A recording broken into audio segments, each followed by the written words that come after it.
নাম্বারের Roman x11 অর্থাৎ 12 number অঙ্ক। আসো দেখে নেওয়া যাক।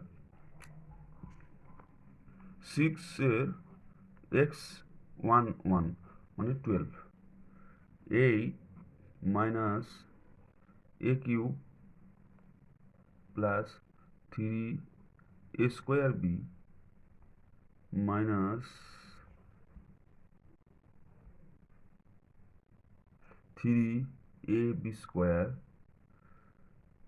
Plus b cube is equal to a minus common নিয়ে নিই, a cube minus 3a² b মাইনাসে মাইনাসে প্লাস 3ab² মাইনাসে প্লাসে মাইনাস b কিউব সমান সমান 8-এর কিউব হচ্ছে 2, তাহলে 2 cube minus a cube minus 3a² b plus 3ab² minus b cube. এটা সূত্র হলো, মনে হলো সূত্র a minus b whole cube. এবার সূত্র a মানে 2 মাইনাস b মানে a minus b, a minus b into a square মানে 2 স্কোয়ার প্লাস a b মানে 2 হচ্ছে a, b হচ্ছে a minus b plus b square মানে a minus b whole square.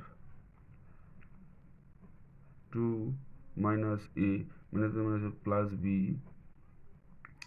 2 এর স্কোয়ার করলে হবে 4 প্লাস 2a প্লাসে মাইনাসে minus 2b plus a square minus 2ab plus b square মানে a মাইনাস b হোল স্কোয়ারের সূত্র is equal to 2 minus a plus b। এটাকে সাজিয়ে দিই, square minus 2ab plus b square plus 2a minus 2b, 4-এর আগে কিছু নেই মানে প্লাস আছে প্লাস 4। এটাই উত্তর। আজ এটুকুই। তোমাদের অঙ্কটা ভালো লেগে থাকলে তোমরা চ্যানেলটিকে প্রথমে লাইক করবে, বন্ধুদেরকে শেয়ার করবে এবং চ্যানেলটিকে সাবস্ক্রাইব করবে। থ্যাংক ইউ সকলকে।